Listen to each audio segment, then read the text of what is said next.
Oh, it's.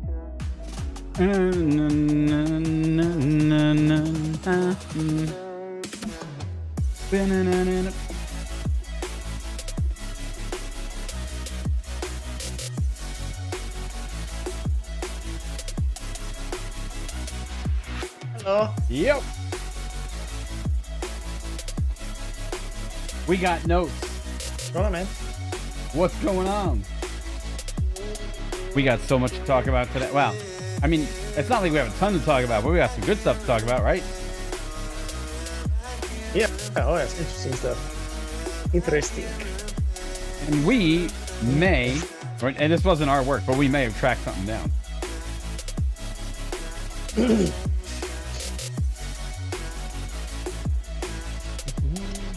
All right. Well. Yes. What's going on, man? How you Good. Chilling. All right. We're going to say, Excellent. how about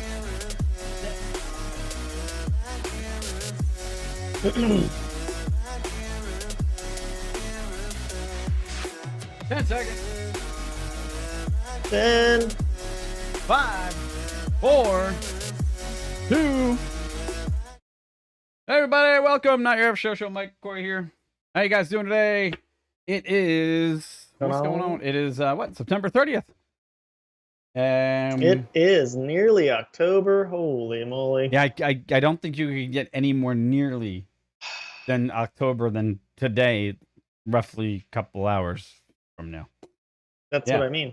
But it's just like, can you believe it? September went really weird. Yeah, I guess it was I had higher hopes for September, but it just didn't materialize. You know, just hopes. But October will be better. I'm really looking forward to Halloween. How about yourself? Yes, very much. Yeah, Halloween's always a fun time of year for us. Yeah. So, yeah, we're certainly looking forward to it. Put up the Halloween. Now, I guess, maybe just a few years ago, Halloween lights just wasn't a thing, like maybe 10, 15 years ago. But I put up our Halloween lights just the other night. So we're getting ready for Halloween. Nice. Very cool. Yeah, no, we have an inflatable dragon that's pretty popular, and he's going out this weekend. Very nice. So one of the other things... He goes up there, kills the grass, you know, of course. It's a good time. I got a spray now that you can use on the grass to keep it a little bit more lively during the winter, which I'm going to try for the first time this winter a couple times. Really? Yeah, it apparently keeps it more green. Okay. It's got iron ferrite in it or something. I don't know. I'm going to try that out. It's just like Miracle-Gro. Yes, it's something along the same line. So I follow a couple of guys that take care of lawns on YouTube. And they're like, hey, spray this on your lawn to keep it green all winter. And I'm like, oh, okay. Well, that's pretty direct. All right, I'll try that out. And then the other thing is, though, obviously, you guys may or may not know this, but the block that I live on, my neighbor, he puts on a pretty spectacular Christmas light show. And I'm talking about epic. Like, not even like, oh, let's put it this way. He got a phone call from the producers of the Christmas light show on ABC, and he basically turned them down and said, look, I need months to put this stuff up. I can't put it up in 2 weeks and be ready for your production cycle. There's no way. And it's true, because this thing encompasses lots of lights. I'll bring out some videos when we're all done. But he likes to get started before Halloween, because now we're working on a very special project to produce something that's going to be absolutely mind-blowing. And it will involve a lot more work than what we've done in the past, because I usually help in the last couple of years. So we already started our planning, which is going to be really cool. So there's that. How are you? Also, what's going on with you? I'm good, man. Yeah, I'm good. Yeah, just working around here again. So yeah, no, awesome. Yeah, doing good, doing well. All right, with that, we have a couple of things to talk to you about today. We're going to talk to you about the FAA finally reviews their case against Virgin Galactic, and there's a decision involving that. Also, Lordstown sells their plant to none other than Foxconn, which is real interesting. We've gotten a couple of comments on one of our videos about Fisher and their SUV, and there might be a tie in there. So if you're watching, take a look at this one. Also, after that, we got we're talking the first, and this is, as far as we can tell, this is from a different source, but this is the first electric VTOL, and this thing flew a long time ago. So I know we talk about electric VTOLs in the market and how well it's looking, so on and so forth, but it's been tried before, and we're going to talk about that one. And then finally, Musk unloads on Jeff Bezos after he becomes the world's richest man, and as he does so, and as he does so, he did it with the same style that Elon Musk is known for. And man, oh man, I laughed really hard when I saw this one. So it was good stuff. We did not discuss the order at the top of the show, but where would you like to start? Anywhere, man. Yeah, whatever All you right, want well, to you do. tell me. Are you We'll just starting or go am I back and forth. starting? So you go ahead. You Oh, do it. okay. Yeah, kick Boy. it off. All right. Well, then you know what I'm going to take it at first. I'm going to take it with let's. Or I can't. It's up to you. Yeah, it doesn't matter. No, you do it. Okay, wait. You do Lordstown, and then Okay. we'll kick it off. We'll go down from there. How's that? Cool. All Perfect. right. Perfect. So Yeah, cool. Sounds good. that's for you. So yeah, kicking off the first article today. It's from Reuters. It's about Lordstown Motors to announce sale of the Ohio plant to Foxconn. Okay, so real quick recap. If you've been following our channel, we talked a little bit about Lordstown as well. They hadn't had some great news. They're now operating under a new CEO. Since the last one was previously employed founder Steve Burns. He resigned as CEO back in June following an internal investigation into claims he was doing some short selling that he was supposed to be doing because he obviously works there. But now they're under a new CEO. They're still trying to get their truck out the door at this Ohio factory. If you're not familiar, too, they acquired this factory from GM. It's a very large factory, 6.2 million square feet, so quite large. But they're only using 30% of the footprint of this factory. And basically, what this is talking about here is, so Foxconn hasn't been doing, Lordstown hasn't been doing really good, of course, with all this relatively not great news, but there's still, the truck, from what we've seen, the truck still looks nice. People that have been in it and driven it says it's a nice truck, but nevertheless, business is more than just the product sometimes. But nevertheless, here, this is talking about how basically Lordstown is talking to Foxconn to possibly sell this plant to them. And the tie-in Mike kind of alluded to a little bit earlier is, if you guys remember, Foxconn is already in deals with Fisker to develop their electric car, but they didn't say where they're going to build this thing. And I did find it a little research, and looking back to July, there was some news that Foxconn was looking to maybe put a factory into Wisconsin, but that that was just something that was buzzed back then, but possibly now they're looking at obviously this thing here. So just kind of giving you the full kind of rundown, like right up now. If you're looking up the stock for Lordstown, if you guys remember, or just look it up, of course, back in February, Lordstown stock was over $30. Today they are up 9% today, but it's down about $8. So not quite where, man. I mean, this is Foxconn makes, as you mentioned before the show, Foxconn makes Apple products. They make a bunch of stuff. They make other computer products. Foxconn knows how to make things. Of course, they've been in talks with Fisker now. Yep. Which is an EV manufacturer, an EV designer. If you guys don't know Fisker, so I mean, what do you think, man? What's going on here? I think it's so. If I was Foxconn, this is the move that I would make, right? Because they're great at assembling, which means they are also probably very resourceful in understanding what they want for vertical integration as far as their business lines, their products. Sign an agreement with Lordstown to take over this factory. Look, this could be, first of all, this could be an injection of capital that Lordstown actually needs to start making good on their production promises, their vehicles. So that is a plus for Lordstown, which makes perfect sense, right? Number two, it buys them time for Lordstown. It gives them a perfect opportunity to say, hey, we've now got this capital that we needed to make it the distance for these cars to actually their trucks to make it to marketplace. Which I specifically have been very hard on Lordstown. I have come out and said, look, it was all bad news for them just a few months ago, and I didn't expect them to survive.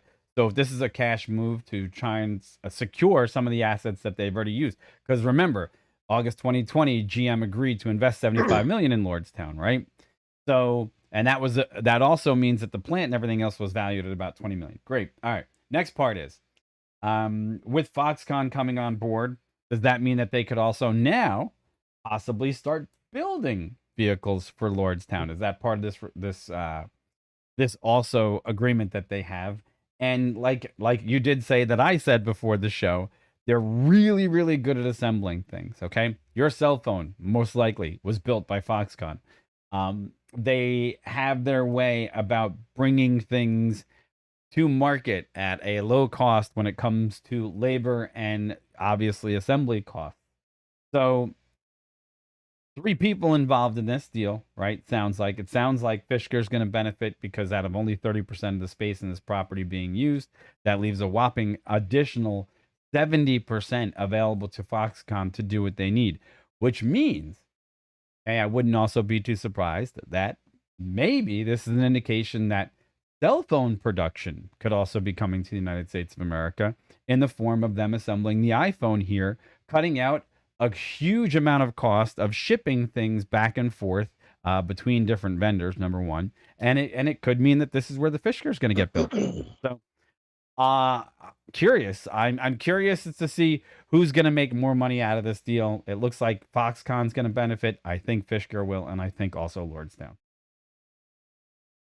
Yeah, I don't know. I mean, I'm just trying to, as I continue to look around the internet as you're talking there, I'm trying to see if there's more information on the deal itself. And I mean, it just says that. I mean, this is pretty much hot off the press. This is just Thursday, so they just announced this, that they're in talks. So we don't know the specifics of the deal. So yeah, we will bring this to you ASAP because we're also following, obviously, as we've said, Lordstown, we're following Foxconn, we're following Fisker. So all interesting stuff. So yeah, as soon as we can find out something, we'll let you guys know. Yeah, and it looks like Foxconn was trading at about $68 just the other day, and it looks like they're trading at about 70. So they're up a tiny bit. They're up 1.8%. So this could be a valuation for them. And again, when you look at EV cars, you look at all the money that's going to be out there in the marketplace. Smart move by them. But to the people out there, this is probably the other part that we really have to address. We were hammered on Lordstown by a couple people making comments saying that we were wrong, that they really didn't have all these issues, and then within that week things fell apart for them as far as their CEO and other things, right? We're also getting hammered on one of our videos for Fisker. Somebody, a couple of people actually saying, hey, they're not going to make it. They really don't have, the guts to make this long-term journey into the marketplace. So I still say jury's out. I still say there's a lot of legs here, and this is a great move for both Foxconn and Fisker and Lordstown. So that's what it sounds like. Sounds like, yeah, Lordstown's gonna share the space, and hopefully everybody benefits. Yep, there you go. All right. So cool. All right. So thanks for that. We're gonna keep track of this for you, and if you'd like to keep track of us too, please like, share, subscribe. Very much appreciated. We'll keep you up to date with all things to do with EVs and, of course, space and aviation and other stuff, too. So thanks so much, and yeah, thank you. There you go. And disregard the Wookiee in the background. Man, it's louder than it's ever been. Hey, okay. It's, sorry if you guys can hear that. It's my computer, and it's just loud. I don't know. It's running hot today, so there you go. Running hot. Love it. Okay, that's like back in the old days, we get that phone call. Is your refrigerator running? Yes. Well, you better go catch it. Click. Whatever. All right. Here we go. Next, let's go with, I'm going to go with this one. We have covered a lot of information on this channel about EVs.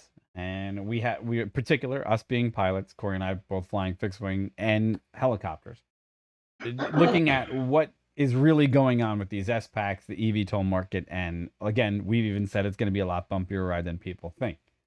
With all of that, it's interesting from Electric VTOL News that this should come out this week, and it was great. Amazing article. We have the link below in the description, right? And this basically is from them, the eVTOL News, and it says, Orlando Helicopters Electric Sikorsky S-52. Okay? Now, this was published a while ago, but there's been updated, revised versions coming out via June, so on and so forth. But there is some great information in this article. And what I really want to say is that, first of all, we had no idea that we lived so close to a place that actually probably had the first electric flying VTOL vehicle in the world. So Yeah, passenger. passenger one, right? So this thing actually flew right in Orlando, right in our backyard, right in the airspace that Corey and I used to fly in a very familiar way. It is, and it's actually based off of, and I'll give you some of the information from the article here as I bring up a picture of it. Here it is. Okay. So number one, the first electric VTOL was actually a Sikorsky S-52. The S-52 first flew in February 12th of 1947, and it had a 178 horsepower engine, and it had two positions inside the cockpit. 1951, it was upgraded with a six-cylinder engine, making roughly 245 horsepower, and continually modded since then. 1961, a gentleman named Fred Clark, who served in the Air Force from 1956 to 1959, started a company that was called Trans-American Helicopter in Florida. Okay, this was in 1959. And basically, he was using Bell 47s to go ahead and spray the citrus crops to protect them. Well, in the meantime, he decided that, well, in July 1961, he traded those Bell 47s, or at least one Bell Model 47D, for three Sikorsky S-52-3s. And he formed Beeline Helicopters, which transported people between NASA and Orlando and the launch facility. 1964, he founded Orlando Helicopter Airways and started to modify Sikorsky helicopters, basically giving them different power plants, right? He wanted to see if he could repower plant them with turbines, make them more successful, because overall they were bigger than the Bell 47s and they were a little bit more comfortable. All right, then, so then after that, 1981, he got hooked up with this guy, Dr. John Zuck, who worked at NASA at their Ames research facility. And Zuck basically said, hey, my big thing is I want to see if we can make an electric helicopter. So, using basically four 60 horsepower starter motors from turbine aircraft, each of these 60 horsepower, with a power plant that roughly weighed about 610 pounds, and using 14 lead-acid batteries, which were 72-volt batteries, they strapped this power plant into the guts of none other than a Sikorsky S-52. And you can see the lead-acid batteries here in this picture right here, right? And off they went.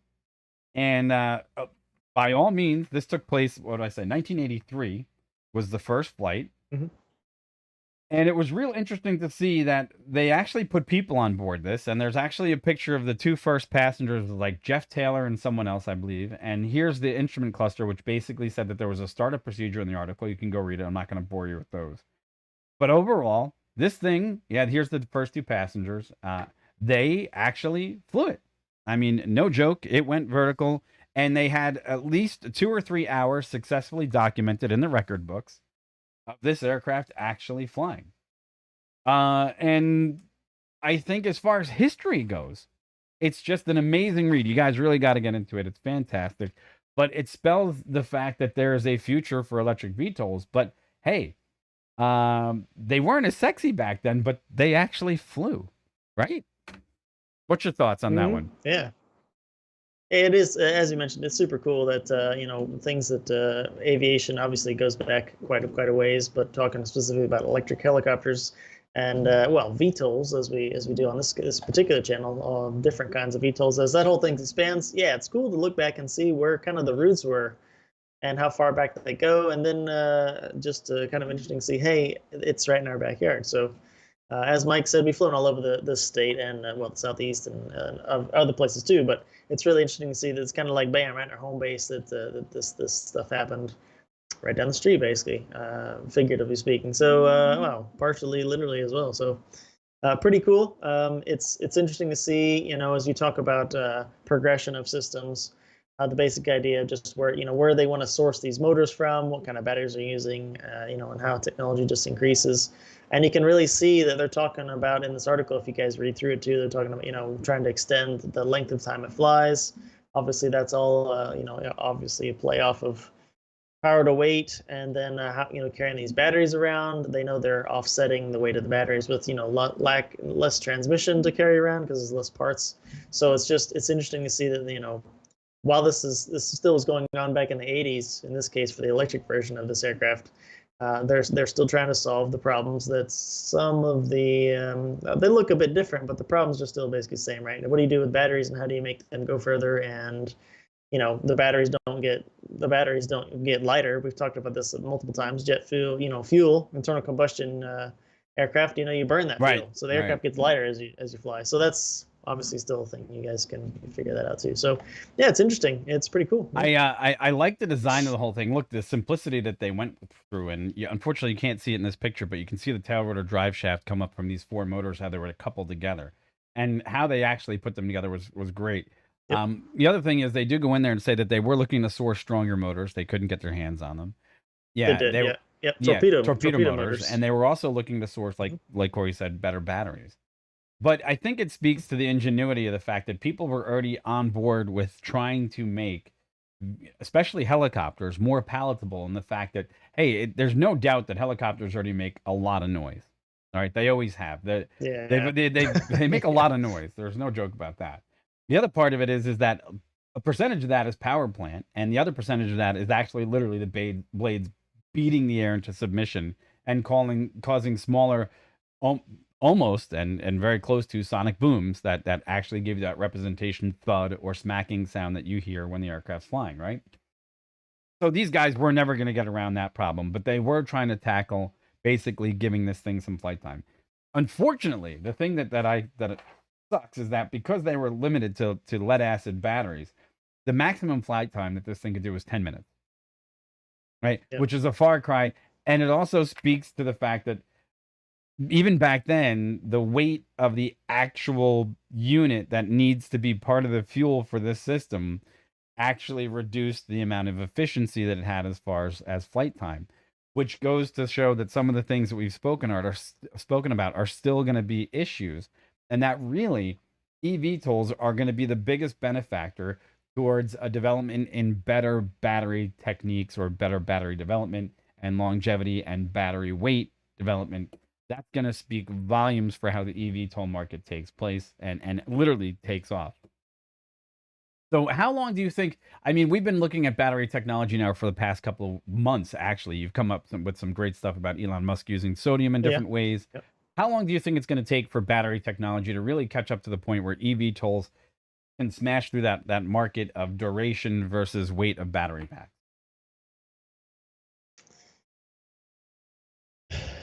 I think when there's a few things to talk about when you think of a new technology being implemented in widespread use, other than just research, but also having it replace whatever it's being made to actually replace itself, right?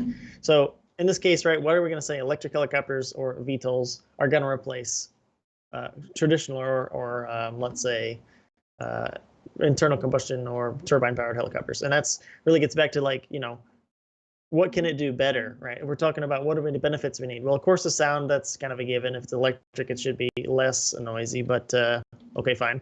But then, if electric helicopter like this one in this picture, very cool, right? But if it only flies 10 minutes, I mean, what are you gonna do with it? I mean, it's pure research, basically. You can't go anywhere. You can't do any meaningful work with it, whether transporting people or anything like that, versus what it would do if it had a turbine powered, what it was powered, or the flat six, or the 6-cylinder that it was powered for back in the day.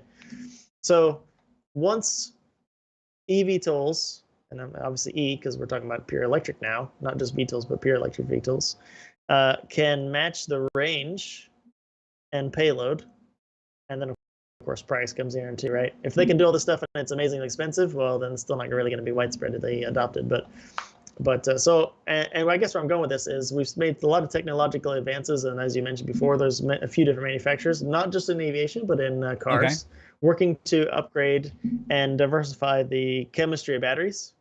And so that's how long until we see it? I'm still got my eyeball on solid state batteries. But how long? Well. But I want to do you think that's 2 years, 3 years, 5 years, 10 years? I think 5 years. So a lot of things I've read for various reasons, not just batteries, but various reasons, whether it's regulations or whatnot. I think 5 years. We're talking about vertiport infrastructure and stuff. So yeah. I think the battery technology might be ushered in a little bit quicker due to electric vehicles, like road-going vehicles might be more beneficial. Yes, but again, because even a road-going vehicle, even if you cut their weight by, say, an additional 300 pounds on battery weight, that's going to yield better results for them as well. Maybe not as great as something that's actually flying, but it's going to still like you're going to get a result. The other thing that comes to mind is I'm wondering if anybody's still exploring. I know that they were out there a while back ago. These ones that take butane. There was like butane cell battery packs and things of that nature. I wonder if there's anything else on the marketplace or not on the marketplace yet that we're not aware of that could be a game changer for the eVTOL market. And there's going to be a market disruptor. I'm sure there's other people making research and doing things right now that we don't even know about that might come out to shock everyone, that could be that game changer, because it's all about the weight. It literally is. So I just speculative, but it's just great to see that the conversation continues, because let's face it, I don't think anybody thought back in 1983 that the design of the quadcopter, something that by all means, when helicopters were first going through their development, they used all sorts of configurations of rotors and things, but they didn't have active transmissions that could keep up with the rotor speeds that needed to change. They didn't have sophisticated composites that could do flapping or lead lag in certain ways, and just the rotor design. Right. So the technology is really pushed along to the fact that now all of a sudden, where the quadcopter really wasn't a desirable design maybe 30, 40, 60, 80 years ago, guess what? It is now, and they're going to make it work. So, very interesting. All right, folks. Well, let us know what you think below. As being aviation buffs, did you even know about this? Number one. Number two, what do you see as the future now that we know that this has been an ongoing challenge for the marketplace to get past this hurdle of weight and batteries? And let us know what your thoughts are on the fact that this man innovated and nobody really knew his name. I did mention his name, though, right? Fred Clark. Yeah, Fred Clark. Yeah, I just want to make sure Fred Clark was the guy that really took took the reins of it. And I just want to make sure that we got Fred's name in there, and Dr. John Zuck. Those two guys are the gentleman from NASA. Yes, exactly. So there you go. All right, let us know in comments below. Very Thanks, cool. like, subscribe, and we shall move on to the next conversation. Moving right along. Pull it up. Okay, so the next one is all you with Virgin Galactic. Excellent. A little bit of an update. Yep. So ready to go. Good. Cool. Excellent. So this one comes. It's an update just from today. Well, rather just late yesterday. I just picked an article where we could find it. It's on CNBC. FAA clears Virgin Galactic after completing the investigation of Sir Richard Branson's spaceflight. And of course, their stock goes up. So that's something we'll talk about there too. But a quick recap. So back on the 11th of July, the Unity spacecraft flew about Mach 3 after they got released from the mothership. And Richard Branson and some other people on board went up to an altitude of about 53.5 miles and then glide back down to Earth. So no orbit. So didn't go to orbit, but also, quite an achievement nevertheless. But it was later found out that the pilot on board had seen a red light. They said, quote, a red light during ascent. So during the climb, after it had been released. And then also came to find out that during the descent, or I'll just say the FAA investigation, one of the things they found was that the vehicle had deviated from its path of assigned airspace on the descent, so on the way down. So two things there they really weren't happy about. And basically they had an investigation and had some findings, of course, as they would, and recommendations and requirements. So Virgin Galactic made some requirement changes, or some changes to what they're required to communicate to the FAA. They also said they would also communicate real-time notifications of certain things. And then also said that they would update how they calculate their flight trajectories, where they're going to go, so that they would have a larger window of protected airspace that they could request and section off for the future space flights. So a few things that, again, progress being made, and obviously nobody got hurt, which is always good. But they're learning, so they're still learning about where they're going to be flying. We didn't get any notification here that indicated there was any power plant issues. Why they would deviate, exactly why did they deviate? I couldn't find that. So if you guys have any information about actually why it deviated, let us know down in the comments below. I'd love to actually know what happened there. Nevertheless, I looked up a little bit extra for you. The next commercial space flight's supposedly set for mid to late 22. If you got a whole bunch of money burning a hole in your pocket, $450,000 should get you a seat. And might as well, while we're at it, look up the stock price. Currently up 14% as of today. So hey, Not bad. So yeah, what do you think, Mike? All What's right, going so on? What do you think about good old Sir Richard so here we Branson? go. It says it was not flawless, as people saw, in the live broadcast. They said during the ascent, while the VSS rocket engine actually, when it was firing, a warning light came on due to the vehicle going off trajectory. Right now, here's the thing: red light, amber light in the aviation industry has always been sort of a caution. One is precautionary, one is an emergency type response. Okay, threat and error management tells us that whenever something like that happens, you have to assess what the situation is and whether or not you want to correct it. Because if I got a warning light that says, hey, you're a little off course, but I'm in open airspace, right? And I know that there's nothing else out there to hit, and to abort at that particular moment, just as I fired this rocket engine, probably incurs a lot more risk than just being a little off course, then I'm going to settle with being a little off course, right? The same thing goes with if you're taking off in an airliner and you get past V1 and you have fire or something else happen to an engine. Once you're committed after V1, you're going, because you don't have the speed, you don't have the brakes on board to reduce the speed enough to make a safe stop on that runway anymore. So you're committed to the takeoff at this point, because at this point, airborne is the best result that you could get right now. It's just getting the aircraft off the ground. So I understand why the FAA would take a look at it. Now, here's the funniest part. As all things do happen in aviation, firsts often come with, hey, the first experience with figuring out what happens when you have that type of issue that takes place with passengers on board. And I guarantee you, this pilot said there was passengers on board. I got a red light. I continued because it was in the best interest of the safety of flight to continue on our current trajectory and be off course, rather than turn around and try to control so much thrust at a point that was at a critical phase of flight. And FAA went, we got nothing, right? They basically probably, yeah. Well, I mean, they didn't report it too, so that was part of the problem. Well, and so here's the other part. Deviations happen, right? Things don't always go according to plan, and usually the FAA knows about that one, because they've usually got someone looking at you when you're doing something like this. So, that one, everybody gets a one-time get out of jail free self-report. And if you've self-reported and if he turned around and he said, oh, you guys were off course, and he said, I'd like to use my first self-report on myself. That would be interesting to see if he used a NASA form. Yeah, for this. It's a different type of but okay, so what I'm referring to, and what Corey and I are laughing about, is because every pilot, you can make one mess up as far as airspace or something that's fairly minor that might become complicated in the future, but then you can self-declare to the FAA, and because you were self-declared, they can look at that event and go, you self-declared, so it's okay, you get a freebie, right? That's one of those things. So how about you? Now look, critical phases of flight, we're familiar in training people to have to respond to different caution or warning lights on board. What do you think that pilot was going through when he looked down and saw that red light and went, oh God, really? Yeah, sure. So just again, real broad here thinking, right? If you see something that's abnormal from normal phase of flight, you have to decide whether you're going to act or not act, because actually, when we talk about threat and error management and things that you could actually exacerbate the problem, sometimes it may be whether your action or inaction might make it worse.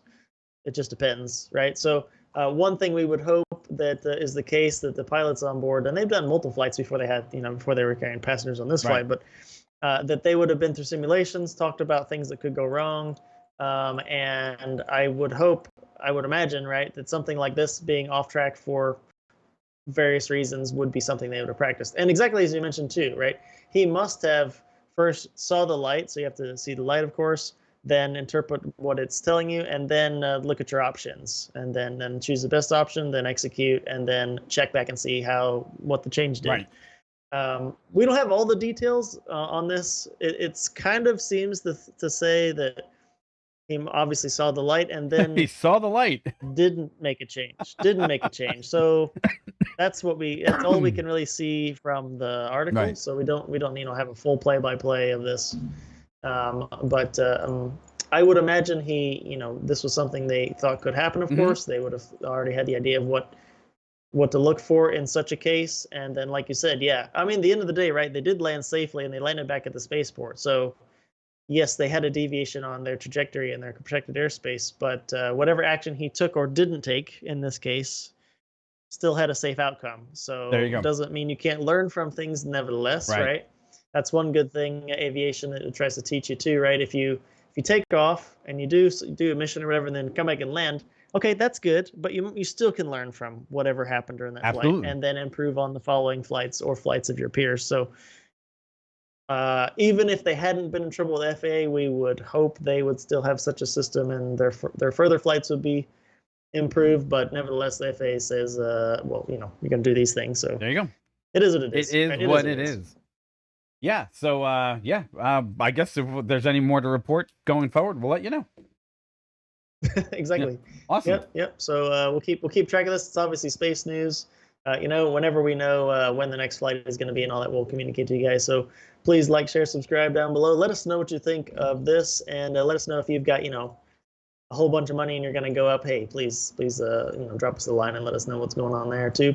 Or what price would you pay? You know, maybe put that down in the comments. Yeah, what price would you pay to go up on a Virgin Galactic flight? Yeah. So anyway, but thanks for the support, and yeah. Yeah, there you go. So, and I'm going to put a poll in there. So, did he do the right thing? Let's see. Let's see if that goes over well in the chat. We'll see if that goes. And I'm going to test that actually for other videos to see if we can put in polls. So when it replays, there it goes. Did he do the right thing? I see it. There you go. I see it. That's awesome. All right, so just checking that out. Well, excellent, man. We'll look forward to see what they actually did here. All right. Right.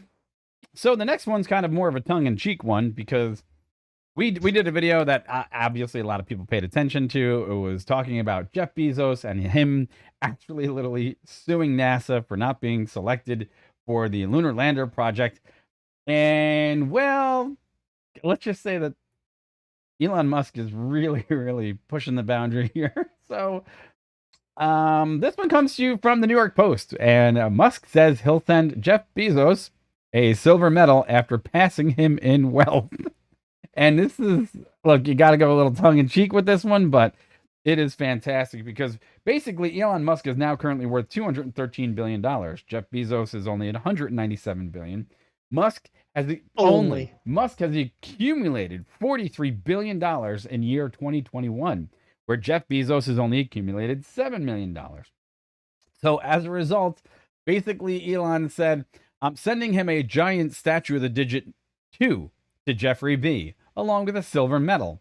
But it didn't stop there. He actually went a little further to basically, I guess at this point, he's been egging on Jeff Bezos for a couple of things. And some of them are also being critical of the fact that Jeff Bezos has stepped down from Amazon earlier in the summer. And there's not a little bit of bad blood there, but it sounds like there is a little bit of bad blood there, because on a tweet that was made by Christian Davenport on August 11, he said that a Blue Origin spokesperson that he spoke with left the open possibility of taking the HLS fight to the Court of Federal Claims, and that Bob Smith said in a statement at the Post that he was hopeful that NASA would take advantage of our offer to waive the $2 billion in development fees. There was a little bit of conversation to there, and Elon Musk tweeted somehow this wasn't convincing, which is a picture of the Blue Origin moon lander in some sort of state of development. So he seems to be actually thumbing at him quite a bit more. As the conversation continues, he actually tweeted out something a little bit more. He said, turns out Bezos, he spelt it wrong, retired in order to pursue a full-time job filing lawsuits against SpaceX. And he misspelled Bezos's name, spelling it B-E-S-O-S, okay, as they note out here. And when he did such, that basically means the Spanish word for kisses. So at this point, you got to ask, I mean, obviously Elon Musk is laying it on pretty hard on Jeff, but, you know, is this in, I know it sounds like it's in jest, but it sounds like they legit have a little bit more bad blood here than might meet the eye. Maybe? What do you think? Oh, I think that could definitely be the case. If you've looked at a bit of their history between actually Musk and Jeff Bezos a while back, I mean, early in Musk's career of rockets, not early in his career, but when he was started to look at doing rockets, he actually had lunch or dinner, one or the other, with Jeff. and they had a conversation about maybe pairing up and doing some stuff. Long story short, that they didn't see eye to eye, and it didn't happen. They paired up, and took on this together. And then it seems that's kind of been something I would imagine neither one of them forgot about, and Elon's taking advantage of his success and Bezos's mishaps, let's call it, with various things. So yeah, it is what it is. Well, okay, now look. I think, the two richest men sparring off on Twitter is a little different because obviously Jeff doesn't fire back nearly as much as Elon does. And maybe it's his casual sense, right? Because actually it goes in to say, the bottom of the article, it does say that Jeff actually did say, my friend who wants to move to Mars, I say, do me a favor, go live at the top of Mount Everest for a year first, and you'll see if you like it because it's a garden paradise compared to Mars.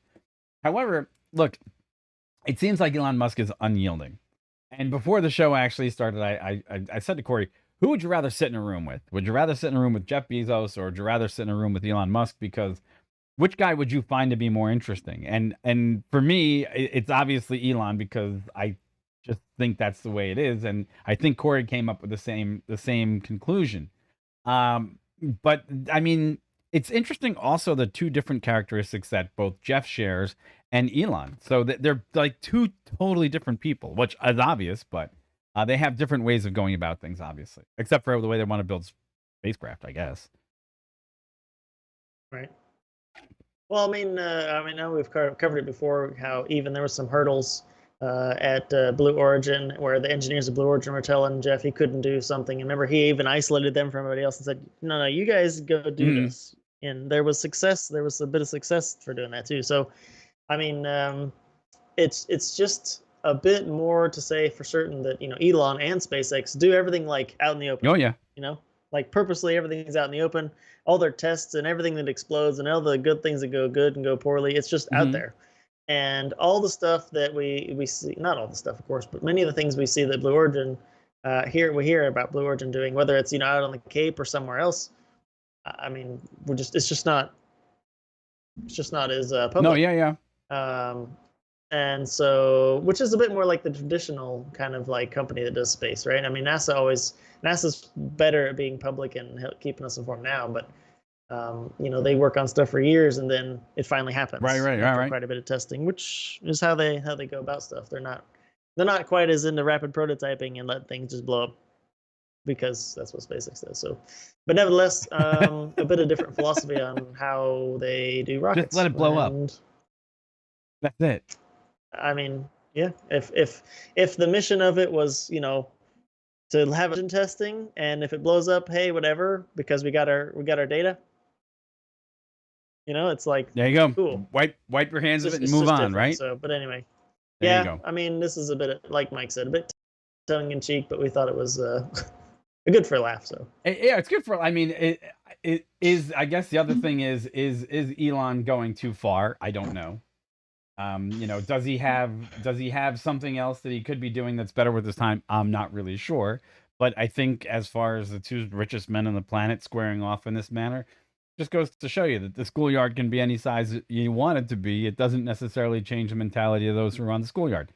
So if they're going to do what they want to do, but hey, let us know what you think in the comments below. Who's right, who's wrong, if anybody's right or wrong, if it really doesn't matter, or if it's just in good jest, and maybe they should all just work together and build the best rockets possible. I don't know. Let's see what happens. Maybe. I don't think so, but yeah. It's still funny though. I just think, man, Elon Musk lands pretty good shots there though. He does fairly well on Twitter. So the guy's got it going on. So let's see what happens. Who knows, right? All right, folks. Yeah, cool. That's all we got time for today. Thanks for tuning in. We appreciate it. I like to say thank you, and we'll check with you guys next Monday. We'll be back on the air, doing it as we always do. I got nothing else to add, and if you have any comments on the entire episode, let us know, and we'll be happy to discuss it with you guys. Yeah, let us know what you think about anything from this episode or any of the clips. Put it down below. Happy to read it. If you got anything you'd like us to cover in the future, whether it's something we've already talked about or something we haven't, just again let us know and we'll check it out. Thank you so much, everybody. We'll catch back with you real soon. Take care. Have a great afternoon. Bye-bye. Take it easy. Peace, Bye. Boom, boom, boom, boom, boom.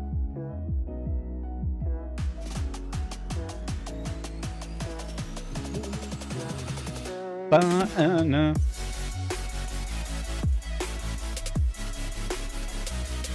All right. Peace out, everybody. Take care. Talk to you soon. Bye-bye. Take it easy. Have a good weekend. Bye.